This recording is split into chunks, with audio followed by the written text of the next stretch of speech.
Good evening, everyone, and welcome to Digging Deeper moment number 225. The purpose of our Digging Deeper moments is to take God's Word to God's world, and we're so glad that you've joined us. And hey, if you haven't yet subscribed to our YouTube channel, please take a moment to do that. Thank you. Today, we begin a new series of Digging Deeper moments on Isaiah's chapters 1 through 12, which we're calling the first scroll of Isaiah, or Isaiah's first scroll. In this series, we're going to outline and summarize the first 12 chapters of the book of Isaiah. Later in the year, in another series, we'll do the next section of Isaiah, and then we'll take a break and do a couple other subjects, and then we'll come back to the next section of Isaiah till we've covered all 7 scrolls of the book of Isaiah. We're going to do that so that we don't get worn out, and secondly, I need time to study through the book of Isaiah in order to have something to teach you. It's a lot of work. So let's begin our study with an overview of the book of Isaiah. Isaiah was a prophet to the southern kingdom of Judah from around 740 to 686 BC.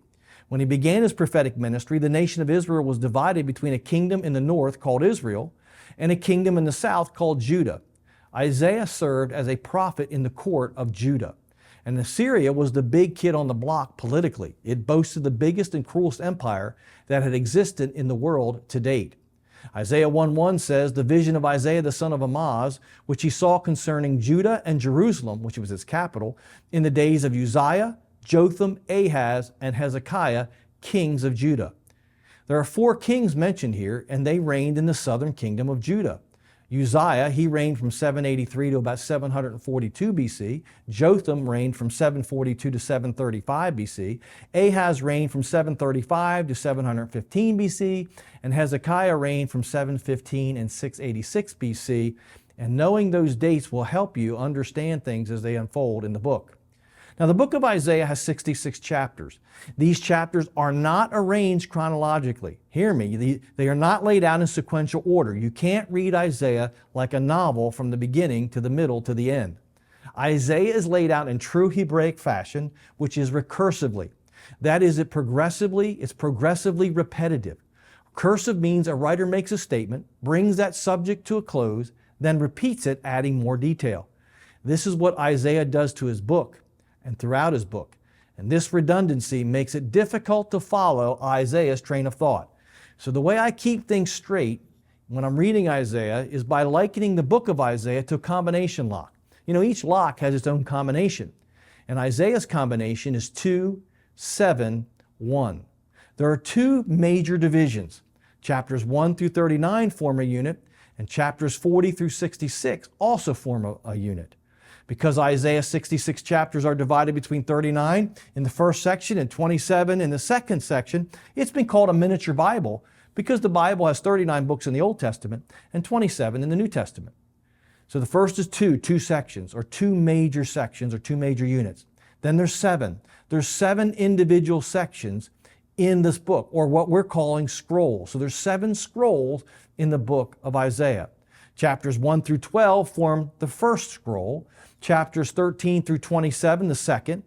Chapters 28 through 35, the third. Chapters 36 through 39, the fourth. Chapters 40 through 48, the fifth. Chapters 49 through 54, the sixth. And finally, chapters 55 through 66. Those are the 7 scrolls of Isaiah, or 7 books.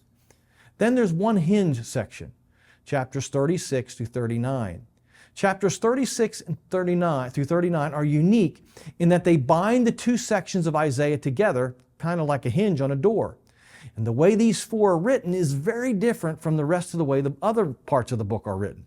And we'll see the significance of this when we get into chapters and later chapters of the book in Digging Deeper Moments. But most of Isaiah's book is written in poetry or poetic style. Hebrew poetry uses words symbolically. The message is literal, but has to be derived from the symbols or the symbology of the words that are written. For example, Isaiah 5:1 says, "Now let me sing to my well-beloved a song of my beloved regarding his vineyard. My beloved has a vineyard on a very fruitful hill." This is clearly poetic language. The vineyard is a symbol of Israel. Isaiah 5:7 says, "For the vineyard of the Lord of hosts is the house of Israel, and the men of Judah are his pleasant plant." Now in Isaiah 36 through 39, it doesn't use symbology in its writing. It's written in what's called prose. This means that the words were meant to be taken literally and not figuratively or symbolically. In other words, the words say something straightforward. In Isaiah 36:1, it says, "Now it came to pass in the 14th year of King Hezekiah that Sennacherib, king of Assyria, came up against all the fortified cities of Judah and took them." I want you to notice there's no poetic speak here, just plain history. And that's very different from the rest of the writing of the book of Isaiah. Now, next week, we're going to look at the arrangement of Isaiah chapters 1 through 12 and begin to get into the text itself. For now, remember that the combination to unlock Isaiah is 2-7-1. 2 major divisions, 7 scrolls, and 1 hinge. If this lesson's helped you, please share it with a friend, like us on Facebook, follow us on Instagram, subscribe to our YouTube channel, or check out our Sunday morning live podcast on either Apple or Spotify. And hey, if you haven't yet subscribed to our YouTube channel, please do that, because there's a lot of people that would like to understand what the book of Isaiah says, and this will help us greatly. I hope to see you next week.